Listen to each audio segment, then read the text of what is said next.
పథకం ప్రకారం వ్యాపారి హత్య 70 లక్షలు స్వాధీనం చేసుకున్న వనపర్తి జిల్లా పోలీసులు. వ్యాపారంలో నష్టం వచ్చిందని ఆ అప్పుల నుండి బయటపడడానికి తనను నమ్మిన బంగారు వ్యాపారి దగ్గరున్న సొమ్మును కాజేసి నిండు ప్రాణాలు తీసి కటకటాల పాలయ్యారు కొందరు ప్రబుద్ధులు.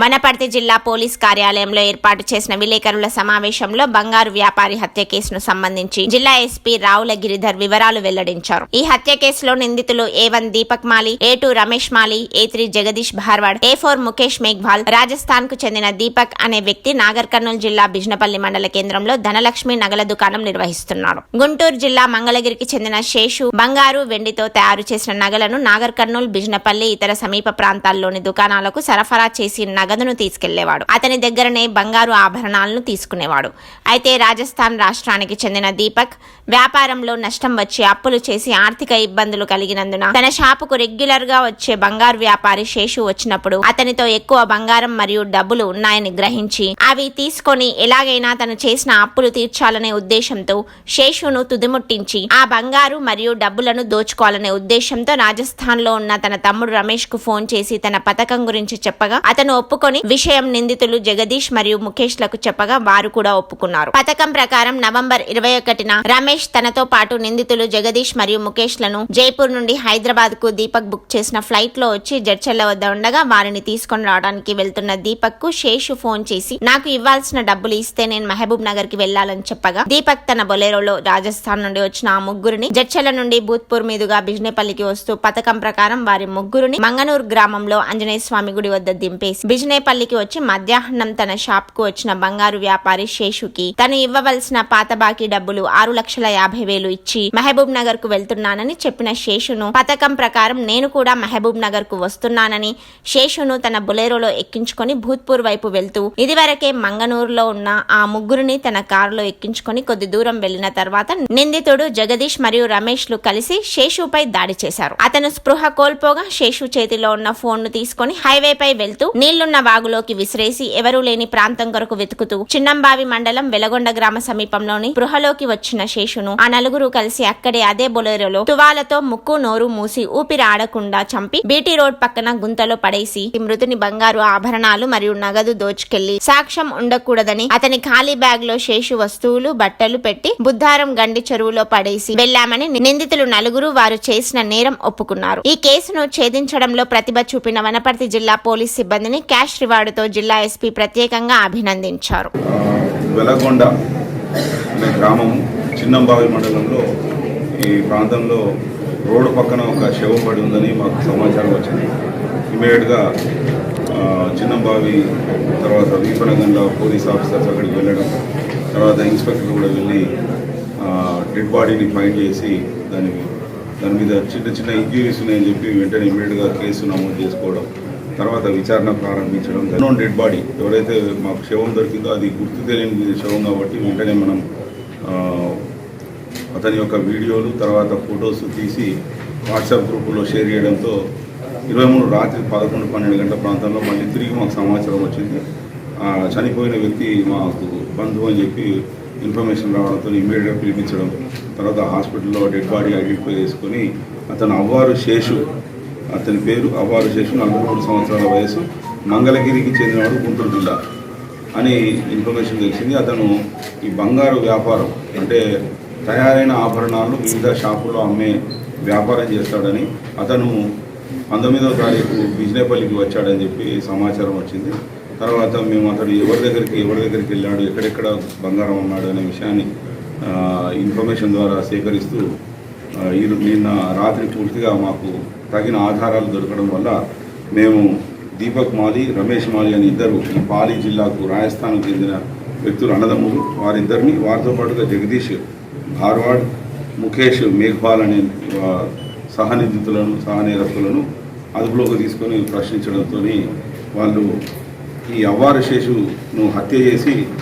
దాదాపుగా అతని దగ్గర ఉన్న బంగారు ఆభరణాలు 780 గ్రాములు, తర్వాత వెండి 7 కిలోల 177 గ్రాములు, నగదు రూపాయలు 6,53,000, మొత్తంగా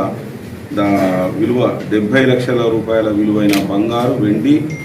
ఆభరణాలతో పాటుగా నగదు కూడా దొంగిలించడం జరిగింది. అంటే వీళ్ళను మరింత లోతుగా విచారిస్తే ఏంటంటే 21వ తారీఖు నాడు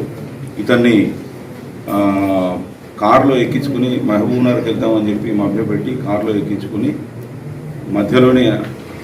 హత్య చేసి అంటే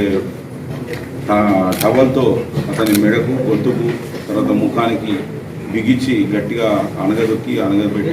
అతన్ని హత్య చేయడం జరిగింది. హత్య చేసి మొత్తం ఈ క్యాష్ 6,50,000 రూపాయలు మరియు 708 గ్రాముల బంగారము, 7 కిలోల 117 గ్రాముల వెండి ఆభరణాలు మొత్తము తస్కరించడం జరిగింది. తస్కరిస్తూ వాళ్ళు అతని శవాన్ని ఈ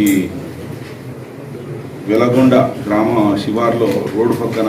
పొదల్లో పడేసి వెళ్ళిపోవడం జరిగింది. అయితే దీనికి ఎందుకు చేశారనే విచారణ చేస్తే మాకు తెలియదు ఏంటంటే దీపక్ మాలి గత 3 సంవత్సరాల క్రితం బిజినపల్లి గ్రామంలో ఒక ధనలక్ష్మి జ్యువెలర్స్ అని ఒక బంగారు ఆభరణాల షాపు దుకాణము ఎస్టాబ్లిష్ చేసి నడుపుతున్నాడు. అతనికి దాదాపు 50 లక్షల రూపాయల అప్పులు ఏర్పడాయి అన్నట్టు. అంటే ఒకరి దగ్గర తీసుకోవడం ఇటువంటి పరిస్థితుల్లో 50 లక్షల రూపాయలు అతనికి అప్పులు ఏర్పడ్డాయి. ఆ అప్పులను వాళ్ళు గత 2 నెలల నుండి మా డబ్బు మాకు ఇవ్వని ప్రెషర్ చేయడం వల్ల ఇతనికి రెగ్యులర్గా ఇతని షాప్కి వచ్చే ఈ అవ్వారు షేక్ దగ్గర అధిక మొత్తంలో బంగారం ఉంటుంది, అధిక మొత్తంలో నగదు ఉంటుందనే విషయం ఇతనికి గతంలో కూడా తెలుసు. కాబట్టి అతను 19వ తారీఖు విజయపల్లి వచ్చి వెళ్ళడంతో అదే రాత్రి వీళ్ళ సోదరుడు రాజస్థాన్లో ఉన్న సోదరుడు రమేష్ మాలితో మాట్లాడతారు ఫోన్లో. అరే ఇట్లా మనకు అప్పులు ఎక్కువైనాయి, మనకు అవ్వారు శేషు రెగ్యులర్గా వస్తున్నాడు, అతని దగ్గర బంగారం వెండి ఎక్కువ మొత్తంలో ఉంది, దాదాపు కిలో బంగారం ఉందని చెప్పి అతన్ని ఎట్లయినా హత్య చేసి మనం బంగారం తీసుకొని మన అప్పులు తీసుకుందామని చెప్పి ఆయనకు సమాచారం ఇవ్వడంతో అతను తన ఫ్రెండ్స్ అయిన జగదీష్ మరియు ముఖేష్ మేఘ్వాల్, జగదీష్ భార్వాడ్ అనే 2 వ్యక్తులు కూడా అదే జిల్లాకు అదే గ్రామానికి పాలి జిల్లాకు మరియు గురుబచ్రాజ్ గ్రామానికి చెందిన వాళ్ళ మిత్రులతో మాట్లాడుకొని మీకు దొంగతనం చేసిన మొత్తంలో హత్య చేసి దొంగతనం చేసిన మొత్తంలో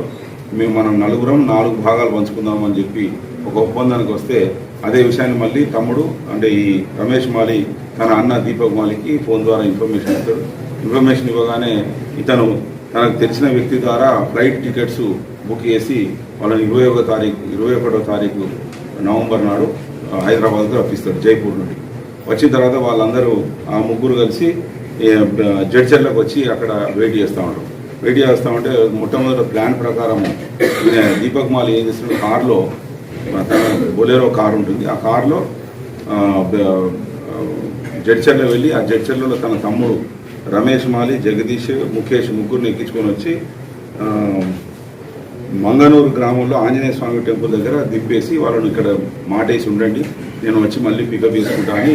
బిజినపల్లికి రీచ్ అవుతారు. బిజినపల్లికి రీచ్ అయిన తర్వాత ఇంతలో అవ్వారు శేషు ఫోన్ చేసి మరి దీపక్ నాకు డబ్బులు ఇచ్చేది ఉంది కదా, నువ్వు 6,50,000 ఇవ్వాలి, ఇస్తావు అంటే మీరు వచ్చేసేయండి, నువ్వు వచ్చేసి నేను ఇస్తా అని చెప్పి చెప్పడంతో ఈ అవ్వారు జ్యువెలరీస్కి వెళ్తాడు. వెళ్ళిన తర్వాత అతడు ముందుగానే పథకం ప్రకారం దాచించిన 6,5 లక్షలు ఇస్తూ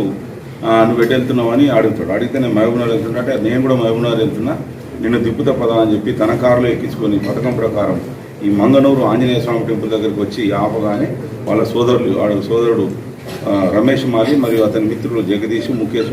ముగ్గురు కారులో ఎక్కి మళ్ళీ ప్రయాణం చేస్తూ ఉంటే ఎవరు లేని చోట చూసుకొని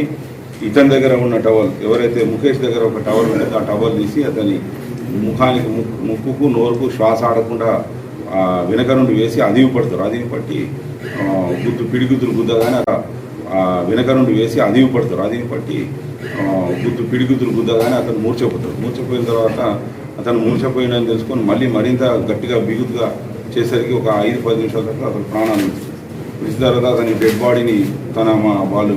వెనుక కూర్చున్నారు కాబట్టి ఆ వెనుక సీట్ల మధ్యలో వేసుకొని వచ్చి ఎవరు లేని చోట ఫిబ్రవరి మీదుగా చిన్నంబావి వెళ్తూ అక్కడ ఎవరు లేని చోట చూసుకొని వెలిగొండ గ్రామ శివార్లో ఆ రోడ్డు పక్కన పడేసి వెళ్ళిపోయి వీళ్ళు ముగ్గురు మళ్ళీ రాజస్థాన్ వెళ్ళిపోతారు. ఇతను ఏమి ఎరగనట్టే తన షాప్ తీసుకొని నడుపుతున్నాడు. ఇంతలో కూడా మళ్ళీ పోలీసులు కూడా మన గురించి ఏం వెతకట్లేదని చెప్పేసి ఆ దొంగతనం చేసిన ఆస్తిని పంచుకుందామని ఈరోజు మార్నింగ్ వాళ్ళు మళ్ళీ బిజినేపల్లి రావడం జరుగుతుంది. ఇంతలో మనకు పూర్తి ఆధారాలు దొరికినాయి, అంతేకాకుండా సమాచారం వచ్చింది, మళ్ళీ వాళ్ళు వచ్చారని చెప్పి వెంటనే మనం పోయి ఇన్స్పెక్టర్ ఆధ్వర్యంలో టీం వెళ్ళి వాళ్ళని పట్టుకోవడం జరిగింది. వాళ్ళను పూర్తి ప్రాపర్టీతో సహా దాదాపు 70,06,000 రూపాయల విలువ గల ప్రాపర్టీ మరియు 3 ఫోన్లు, మహీంద్రా బొలెరో వెహికల్, ఒక మోటార్ సైకిల్ హత్యకు వినియోగించినందుకు ఇవన్నీ కూడా సీజ్ చేసి కోర్టుకు పెట్టడం జరుగుతుంది. ఈ ఇన్వెస్టిగేషన్లో పూర్తిగా భాగస్వామ్యం వహించిన డిఎస్పీ గారు మరియు తర్వాత ఇన్స్పెక్టర్స్ వనపర్తి ఇన్స్పెక్టర్ కృష్ణ, తర్వాత సిసిఎస్ ఇన్స్పెక్టర్ రవిపాల్ మరియు ఎస్ఐలు, టౌన్ ఎస్ఐలు, తర్వాత రూరల్ ఎస్ఐ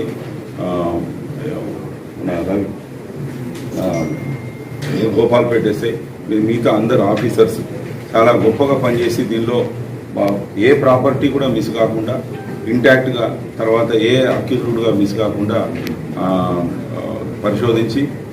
వాళ్ళ నేరస్తులను పట్టుకోవడము, ఇంటాక్ట్గా ప్రాపర్టీ రికవరీ చేయడం అనేది